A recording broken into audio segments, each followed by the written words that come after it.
I never told anyone, not even my mother, what Grandma Sophia whispered to me on her deathbed.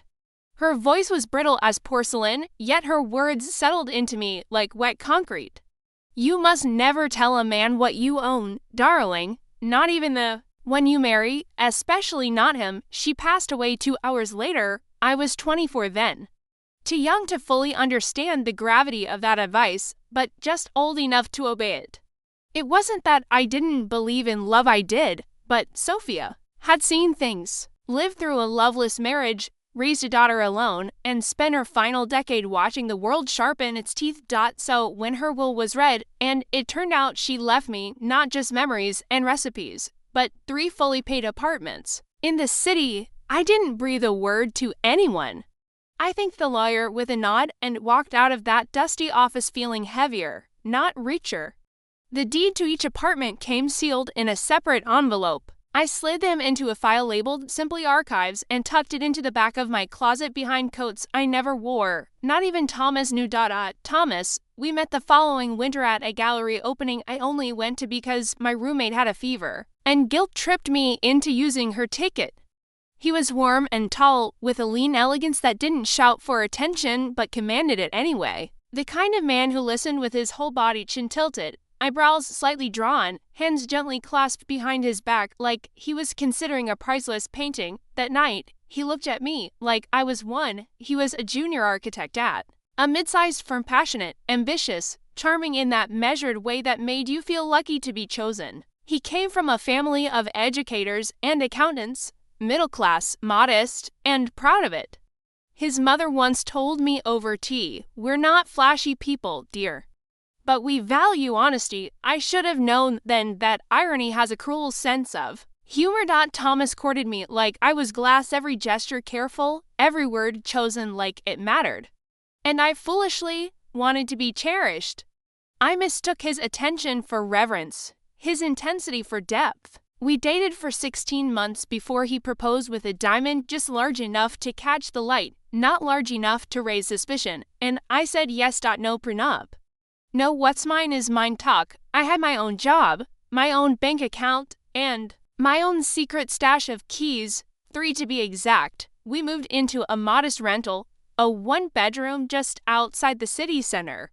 He said he didn't want to buy just yet. We'll grow into something better, he promised one night as we lay in bed, staring at the ceiling fan.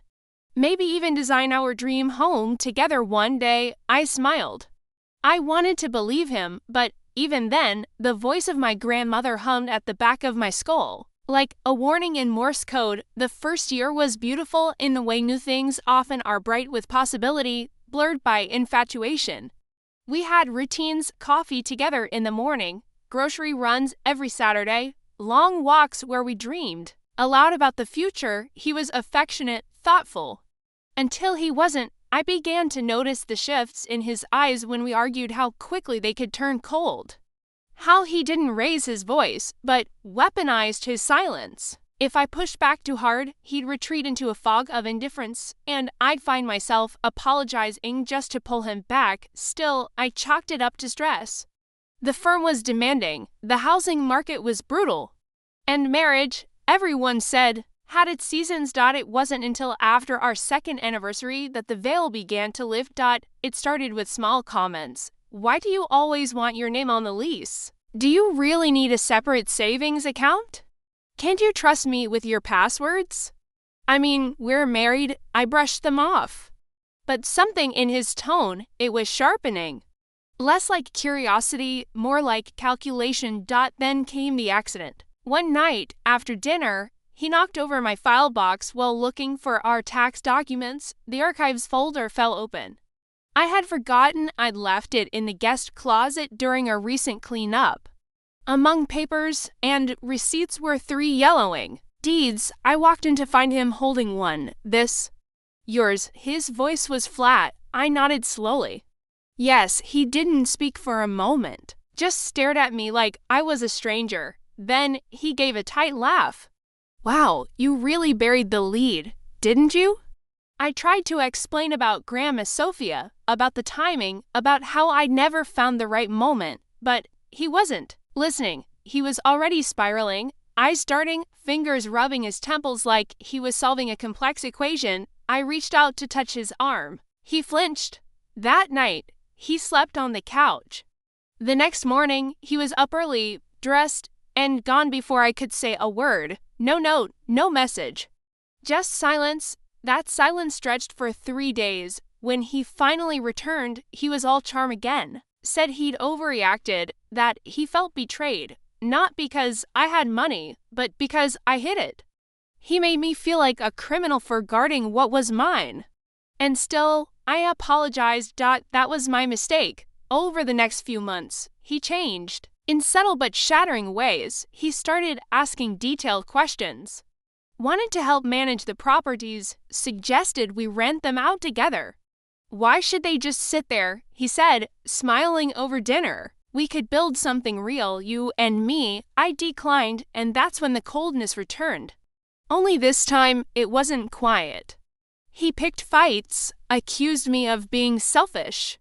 He called me greedy, said he married a partner, not a hoarder. I learned quickly when a man feels entitled to your trust, he'll treat your boundaries like betrayal. Then came the suggestion that changed everything. I think we should put the apartments in both our names, he said casually one morning, while I made coffee. Legally, just in case something happens to you. My hands trembled as I poured the cream. I didn't turn around. What do you mean, in case something happens? He laughed. You know, life's unpredictable. We're a team, right? I didn't answer. Just stared into the swirling beige of my cup, as if it might divine my next move. That night, I changed the locks on all 3 apartments. There is something shattering about realizing the person you married does not love you, he only loves your potential, your assets, your utility. Thomas had never looked at me the same after he learned about the inheritance. He kissed me with a different mouth, touched me with calculated affection. He had become a man in pursuit of acquisition, not connection, and I had become a prize with paperwork. So I began to prepare. I contacted an attorney quietly. A woman who specialized in asset protection and high-conflict divorce. I made copies of every document, stored backups in a secure drive. I visited each apartment personally, updated all the locks, installed security cameras, and created new lease options with ironclad clauses. All in my name. Only in my name. I said nothing to Thomas. Let him believe I was simply taking his advice, starting to think like a team, and for a while, the house was peaceful again. He smiled more, cooked dinner, took me out on weekends. We even visited his parents, where he bragged about our new real estate strategy, but he had no idea he was out of the loop. Not anymore. The day I found the envelope, I knew the mask had finally slipped. It was stuffed behind a stack of old blueprints in his office drawer. I had gone in to look for printer ink. Instead, I found a letter from a lawyer I didn't recognize. It was addressed to him only. The first line chilled me. As discussed, once the property transfers are complete and all assets are jointly listed, we can proceed with the filing.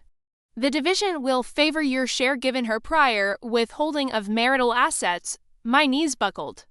I sat on the floor and read the letter 3 times. It was dated 2 weeks ago. He had planned to take me to court. Not just to divorce me, but to claim what was mine and claim it as though I'd stolen from him. It was never about building a future. It was about taking mine. That night, I didn't sleep. I stared at the ceiling and counted every second until dawn. I didn't cry, not yet. Something colder than grief settled in my chest. It wasn't heartbreak. It was strategy. Grandma Sophia once told me, revenge doesn't need rage, darling. It needs patience. And now, I understood exactly what she meant. By the time Thomas walked through the door that evening, I had already packed a smile onto my face and pressed it flat like wallpaper. He kissed my cheek and started rambling about a difficult client meeting, oblivious to the fact that I now knew his entire plan. That while I was folding our laundry and planning our meals, he was blueprinting my financial dismantling. It was a strange sensation, living under the same roof as a man who saw me as an investment gone rogue. But I played my part. That night, I made his favorite meal, rosemary chicken with garlic potatoes. I even opened the good bottle of wine. He was delighted, thought maybe we were back on track, and I let him think that. I asked about his day, laughed at his jokes, touched his arm. I needed him calm, complacent, and convinced that I was still clueless because I had work to do. The next morning, while he showered, I took photos of the letter from his lawyer and uploaded them to a secure cloud drive under a false name. I documented the date, time, and location.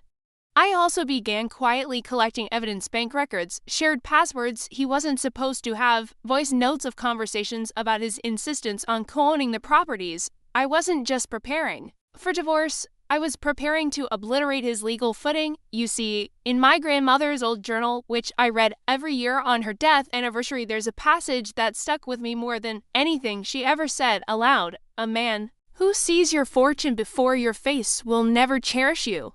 He will study your locks, not your laughter. And if he feels entitled to what you have, he'll feel injured by what you withhold. That was Thomas.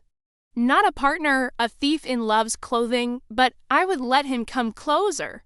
Let him believe he was winning, and then I would shut every door. He tried to walk through. I began by planting the seed of false security. Over dinner one night, I said offhandedly, "You know, I've been thinking about what you said, about putting things in both our names. Maybe it is the smart move." He almost dropped his fork. He grinned like a boy offered a second birthday cake. "Really, you mean that?" I nodded, careful to keep my tone even. "We're married, I get it now. I've been too guarded." He reached across the table, squeezed my hand. "You have no idea how much that means to me, but I did." And so, the next week, I told him I'd made an appointment with a lawyer to start the process. He didn't even ask who. He was too busy basking in premature victory. I went. But not to transfer anything. Instead, I had my lawyer Evelyn draft a will, a power of attorney, and a document placing all 3 properties into a private trust that named only me as trustee and beneficiary. Not even death would transfer those assets to Thomas now. Evelyn looked me in the eye as I signed the last form.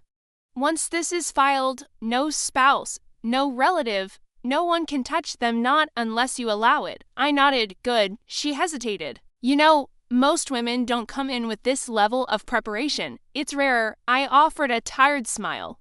"That's because most women are still taught that love makes you safe." Weeks passed. Thomas floated in his delusion, thinking he'd successfully manipulated me into cooperation. He started making offhand remarks, jokes laced with intent. "I mean, if I do end up owning half of everything, you better hope I don't go rogue.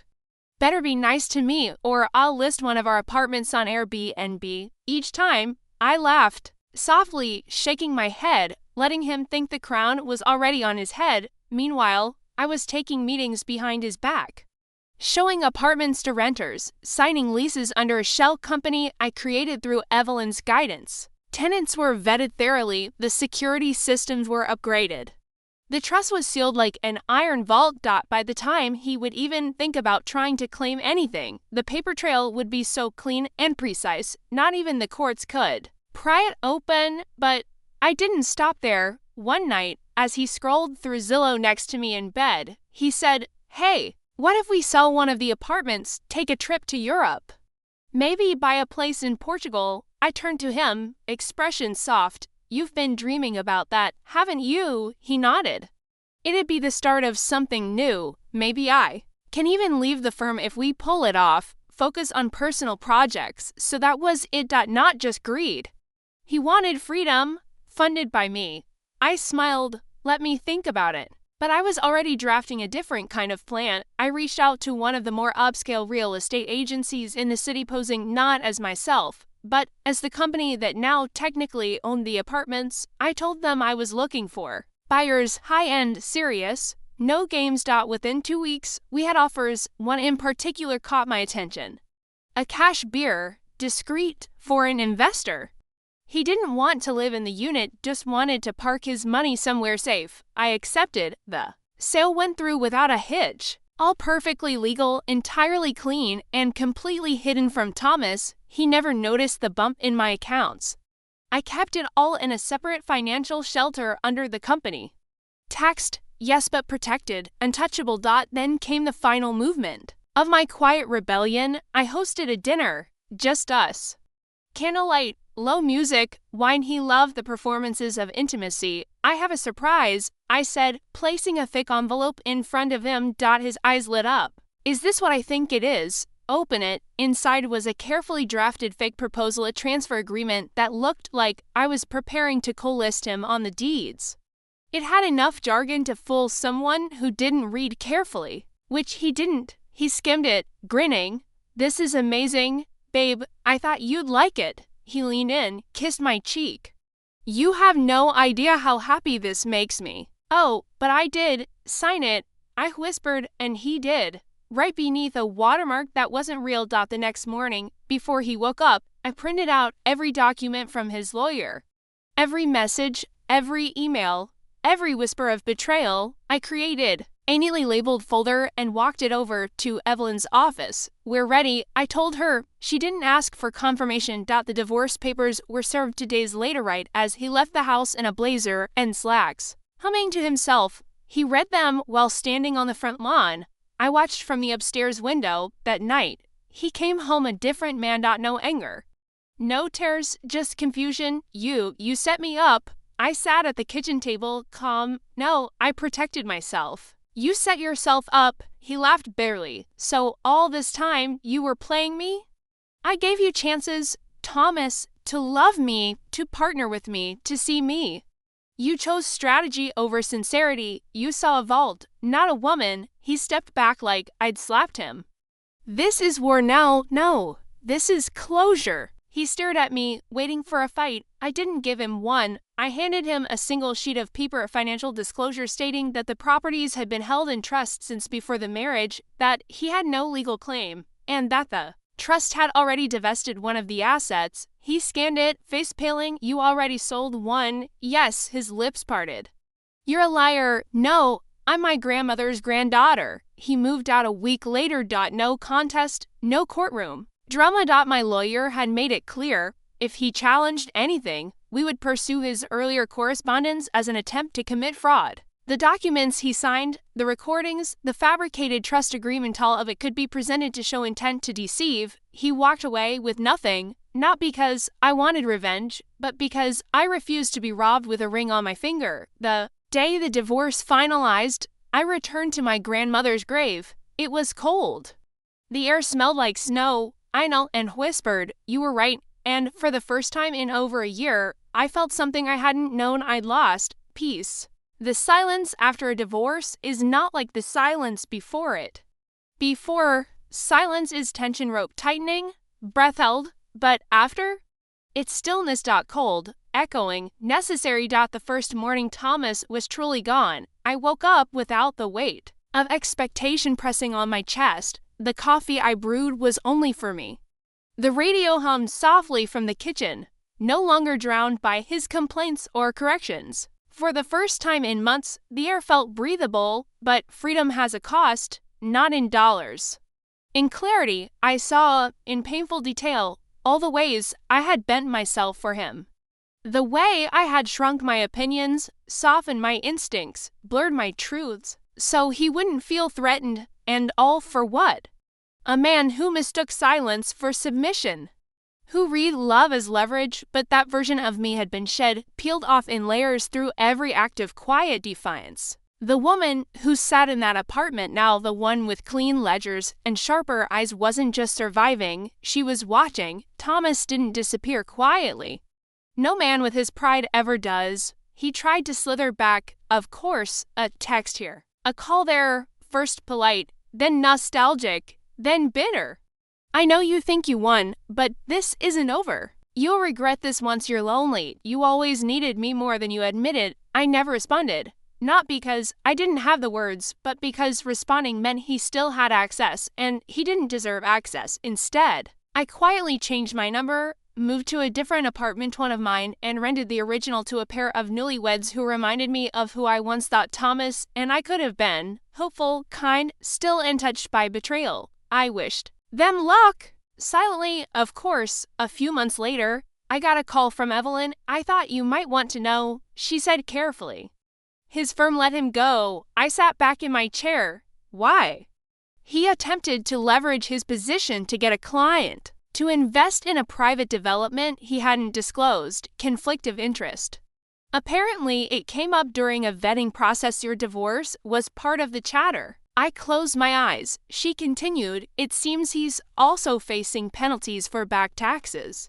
He failed to declare certain assets, probably assuming he'd gain yours to offset them. I let the information wash over me. Quiet and cool, thank you. I said, are you okay? I paused, then smiled. Yes, and I was.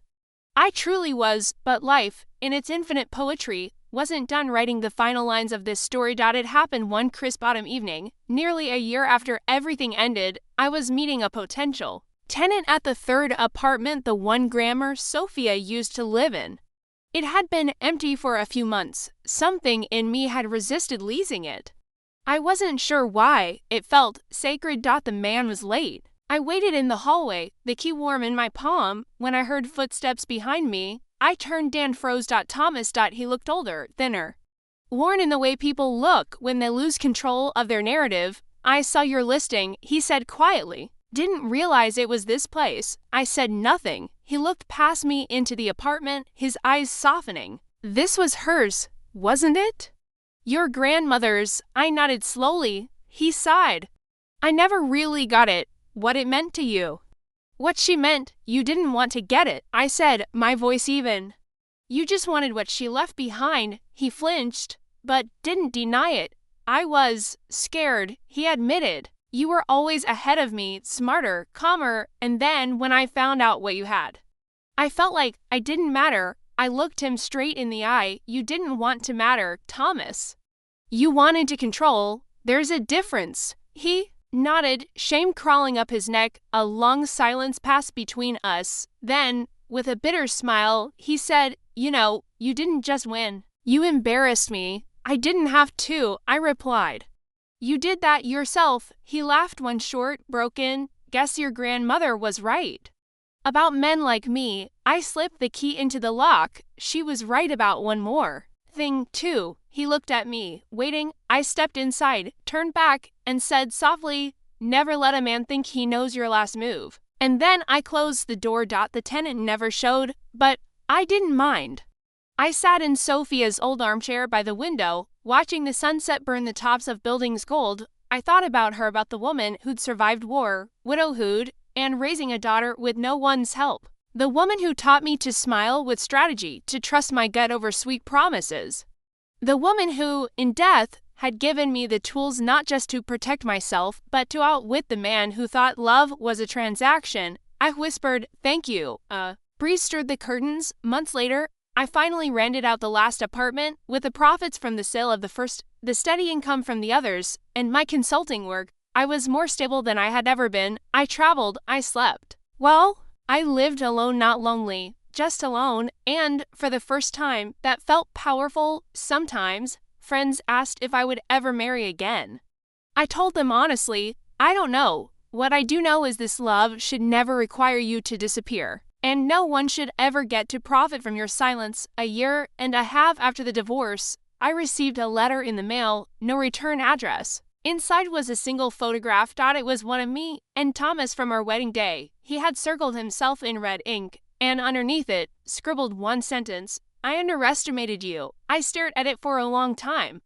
Then, without anger or sadness, I lit a match and I watched it burn.